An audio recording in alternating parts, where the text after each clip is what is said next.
राज्यसभा चुनाव को लेकर के बिहार में भी राजनीतिक सरगर्मी काफी बढ़ गई है। एक तरफ जहां एनडीए अपनी तैयारी में लगा हुआ है, वहीं दूसरी तरफ महागठबंधन भी अपने दावे को लगातार मजबूत तरीके से रख रहा है। लेकिन साथ ही साथ वैसे भी दल जो संख्या बल में कम है लेकिन उनकी अहमियत बढ़ जाती है, वो भी अपने पत्ते नहीं खोल रहे हैं। दरअसल बिहार से 5 राज्यसभा के सीटें भरी जानी हैं।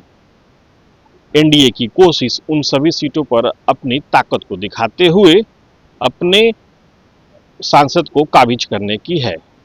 हालांकि महागठबंधन अपना दावा अलग तरीके से पेश कर रहा है, लेकिन कुछ ऐसे भी दल हैं जो ना तो एनडीए का हिस्सा हैं और ना ही महागठबंधन का, वो भी अपने पत्ते नहीं खोल रहे हैं। दरअसल बिहार विधानसभा में बहुजन समाज पार्टी का एक विधायक है। उनसे जब ये सवाल किया गया कि राज्यसभा सीट के लिए वो कौन से कदम उठाएंगे, उनका स्पष्ट रूप से कहना था कि जो उनकी पार्टी की प्रमुख चाहेंगी। बिहार विधानसभा में बसपा के विधायक ने क्या कहा, आप उनके शब्दों में सुनिए। राज्यसभा बीएसपी किसको सपोर्ट कर रही है? हमारी जो नेता है बहन कुमारी मायावती जी। जब उनका निर्णय आएगा मैं आपको बता दूंगा। चुनाव होने हैं, 5 सीट जो करते हैं, जो 5वां सीट है एनडीए का, उसमें 3 विधायकों क्या कर सकता है, किसको समर्थन कर रहे हैं आप? पार्टी का जो निर्णय है उसको हम मानेंगे। अभी तो पार्टी के से कोई दिशा निर्देश नहीं मिला है, जब निर्णय आएगा तो बताएंगे आपको। तो आपने सुना किस तरीके से बसपा के विधायक अपने पत्ते को नहीं खोल रहे हैं। वहीं दूसरी तरफ कांग्रेस के सीनियर विधायक कमरुल होदा वो कुछ अलग ही बात कह रहे हैं। उनका क्या कहना है, आप उनके भी शब्दों को सुनिए। राज्यसभा चुनाव में समय जो होगा समय पर होगा, समय जिसका संख्या बल होगा वो जीतेगा।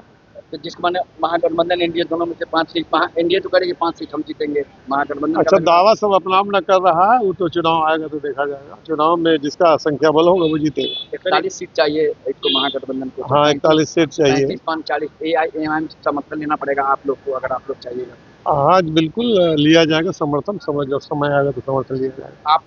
तो आपने सुना किस तरीके से कमरुल होदा अपनी बातों को रख रहे हैं। दरअसल राज्य में राज्यसभा चुनाव को लेकर के गुणा गणित को सेट करने की प्रक्रिया शुरू हो गई है। एक तरफ जहां आरजेडी और असदुद्दीन ओवैसी की पार्टी आमने सामने है, दोनों एक दूसरे के ऊपर एक दूसरे को सहयोग करने की बात कह रही हैं। वहीं दूसरी तरफ वैसे दल जो ना तो महागठबंधन में है और न ही एनडीए में है, वो अपने पत्ते नहीं खोल रहे हैं। लिहाजा संख्या बल के हिसाब से बहुत कम मार्जिन रखने वाले ये दल काफी अहमियत वाले हो गए हैं।